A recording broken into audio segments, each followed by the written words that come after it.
안녕하세요. 남아주기로 9월 10일 큐티 가이드입니다. 오늘 함께 보실 말씀은 사도행 28장 23절에 31절의 말씀입니다. 바울이 증언하는 복음에 대해서 믿는 사람이 있었고 믿지 않는 사람이 있었습니다. 바울이 전한 복음에 대한 의심을 하는 사람이 있었고 받아들이는 사람이 있었습니다. 자, 그렇다면 이와 같은 상황 속에서 바울은 어떻게 이 문제를 해결했을까요? 결국 그는 문제를 피하지 않고 말씀으로 정면 돌파하게 된 것을 본문은 우리에게 보여주고 있는데 함께 말씀을 살펴보고 은혜를 나누기 원합니다. 1번입니다. 바울이 유대인들에게 강론한 것은 무엇이며 그들은 어떻게 반응합니까? 23절입니다. 그들이 날짜를 정하고 그가 유숙하는 집에 많이 오니 바울이 아침부터 저녁까지 강론하여 하나님의 나라를 증언하고 모세의 율법과 선지자의 말을 가지고 예수에 대하여 권하더라. 바울은 하나님의 나라에 대해서 증언을 하게 됩니다. 그가 하나님 나라에 가보지도 않았지만 하나님 주신 은혜와 말씀의 묵상을 통하여서 그리고 모세의 율법과 선지자들의 말을 통하여서 예수 그리스도를 증거하게 됨을 보게 됩니다. 그럼에도 불구하고 믿는 사람과 믿지 않은 사람이 존재하게 되었다는 것을 본문은 우리에게 보여주고 있습니다. 2번입니다. 바울이 이사야의 예언을 인용하여 말한 내용은 무엇입니까? 26절에서 28절입니다. 일러스되 이 백성에게 가서 말하기를 너희가 듣기는 들어도 도무지 깨닫지 못하며 보기는 보아도 도무지 알지 못하는도다. 이 백성들의 마음이 우둔하여져서 그 귀로는 둔하게 듣고 그 눈은 감았으니 이는 눈으로 보고 귀로 듣고 마음으로 깨달아 돌아오면 내가 고쳐줄까 함이라 하였으니 그런즉 하나님의 이 구원이 이방인에게로 보내어진 줄 알라. 그들은 그것을 들으리라 하더라. 말씀을 들음에도 듣지 못하고 보지 못한 상황이 계속해서 이어지게 되는 부분에 대해서 바울은 이사야의 예언을 통하여 이야기를 하고 있습니다. 듣지 못하는 자들의 연약함이 있으니 그들 스스로가 하나님의 말씀에 대하여 자신들의 마음을 둔감하게 만들었다라는 것입니다. 말씀을 들어도 말씀을 보아도 마음속에 새기는 것이 아니라 튕겨내고 저항하는 모습을 갖게 되었다라는 것이죠. 왜 그럴까요? 그 마음에 두려움이 있기 때문입니다. 자신의 요즘 이 말씀이 내 삶을 바꿔갈 것에 대해서 현재 내 삶의 만족이 깨어지게 되고 다시금 어려움이 닥치고 갈등이 생기고 마음의 어려움이 찾아오게 될까 불안한 것이죠. 그래서 받아들이지 못하게 됨을 보게 됩니다. 스스로 말씀을 받아들이지 않는 둔감하게 만드는 모습을 가졌다라는 것이죠.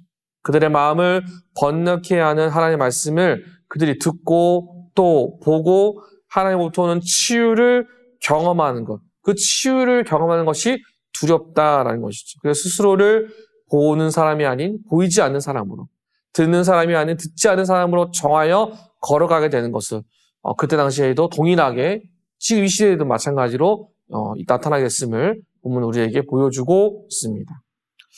3번입니다. 바울이 로마에 머무는 동안 행한 일은 무엇입니까? 30절에서 31절입니다.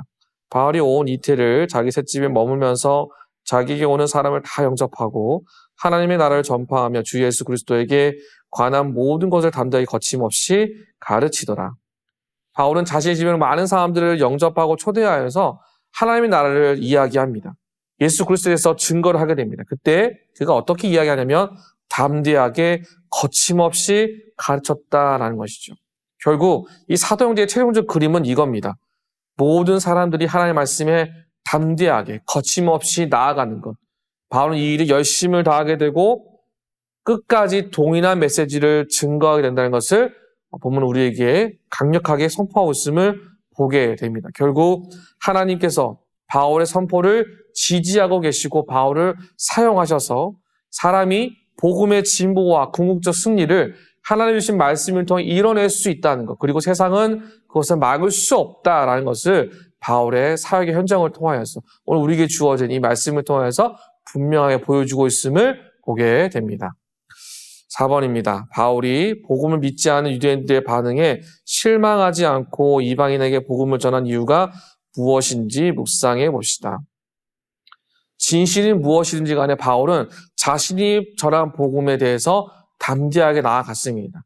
듣지 않은 유대인들이 있을지라도 그가 실망하지 않고 나아간 이유는 복음을 듣고 찾아 헤매며 걸어가는 자들이 있었기 때문입니다.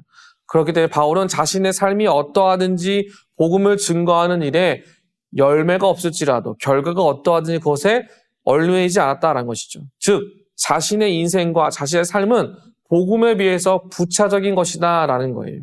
자신이 가진 복음의 고백을 계속해서 이어감으로 인하여 하나님께서 주실 귀한 열매가 있으니 그 열매를 붙잡고 걸어가는 것, 그러나 그 열매를 기대하지 않는 것, 자신이 해야 할 목적과 방향은 전하고 담대히 증거하는 것에 있다라는 것을 바로 우리에게 보여주고 있습니다. 오늘 이 아침에도 우리에게 동일하게 이 말씀은 우리의 삶을 조명하게 됩니다. 우리도 우리의 삶의 현장에서 내게 주어진 말씀을 지켜 행하기를 열심을 다하는 것, 결과가 어떠하든지 실망하지 않고 주님과 함께 날마다 나아가는 것, 그때 하나님께서 우리의 삶 가운데 선한 일을 행하실 줄로 믿습니다. 오늘도 그 주님과 함께 날마다 동행하며 걸어가는 저와 여러분 모두가 되시기를 주님의 이름으로 축복합니다.